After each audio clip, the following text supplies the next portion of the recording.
Proper storage and handling of bull semen is important. Semen must be stored at temperatures below negative 112 degrees Fahrenheit at all times. Semen can be permanently damaged by even very short exposures to elevated temperatures. By maintaining storage conditions of consistently very low temperatures, bull semen can be stored indefinitely. Semen storage tanks are large vacuum-sealed metal bottles. They're extremely well insulated. These tanks can maintain internal temperatures of negative 320 degrees Fahrenheit as long as they contain at least 2 inches of liquid nitrogen. It is critical to schedule timely nitrogen fills to maintain both semen and tank integrity. To protect the tank from corrosion, keep it elevated above concrete or wet floors. Warm water thawing of semen straws generally takes 30 to 60 seconds. Thawing recommendations vary by semen processor. When possible, use the thawing recommendations from the AI organization that processed the semen. In cases where semen from multiple processors is used, decide on one thawing procedure to use. The National Association of Animal Breeders recommends thawing semen in 90 to 95 degree Fahrenheit water for at least 40 seconds. Time the thaw with a watch or timer instead of guessing the time elapsed. Electronic thawing devices are convenient to use. An electricity source at the site of semen handling is needed for these units. When functioning properly, these devices keep the water temperature between 95 and 98 degrees Fahrenheit. Be sure to check the accuracy of these devices periodically with a reference thermometer and adjust or replace equipment as needed. Proper semen handling before, during, and after the thawing process is critical to protect sperm viability. Cold shock is a major concern with use of warm water thawing. If semen is thawed and then exposed to cold environmental temperatures before reaching the cow or heifer, it can cause permanent injury to sperm.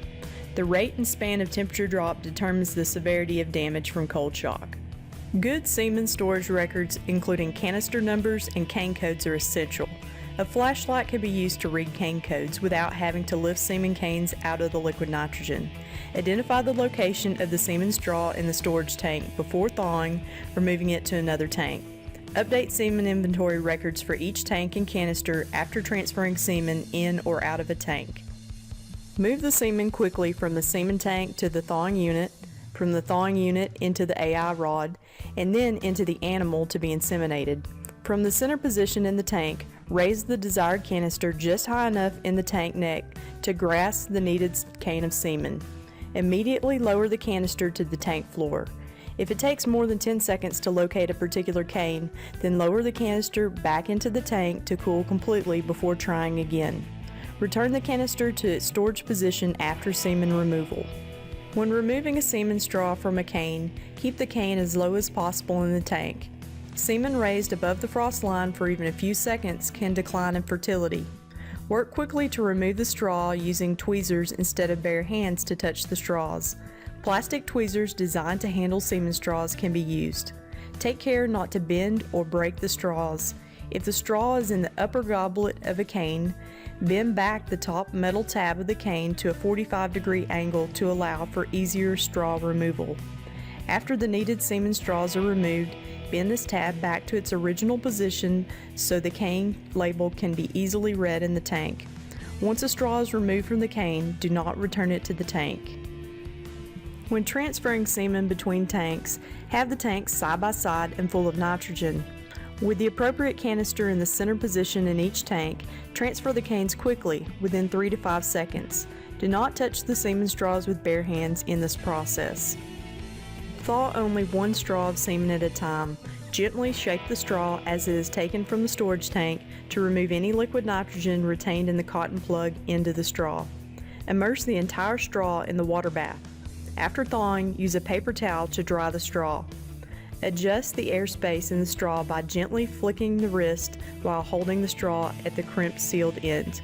This helps prevent semen loss when the end of the straw is cut. When the straw of semen is properly thawed, load it into a clean, dry, warm AI rod. Hold the insemination rod next to the semen handler's body and under the clothing to warm it before loading the thawed semen, and until insertion of the rod into the animal for insemination. Brisk rubbing of the end of the insemination rod with a wrapped paper towel can warm the rod through friction. The rod has a plunger that, when depressed, pushes the semen from the straw. Make sure that this plunger is pulled out of the rod several inches when loading semen and prior to insemination. Transfer the straw to the rod and squarely cut the tip of the sealed end of the straw. A special cutting tool is designed for this purpose. Then cover the loaded rod with a clean, protective plastic sheath. Do not reuse sheaths. Make sure ahead of the insemination session that the correct sheath design is matched with the rod type to be used. Depending on the rod design, the sheath is secured at the base by either screwing it down into a twisting motion or pushing it down through a donut-shaped retainer. Lastly, wrap the loaded end of the insemination rod with a paper towel and tuck it inside the inseminator's clothing for insulation and added warmth. Never place the AI rod in the mouth or carry it uncovered.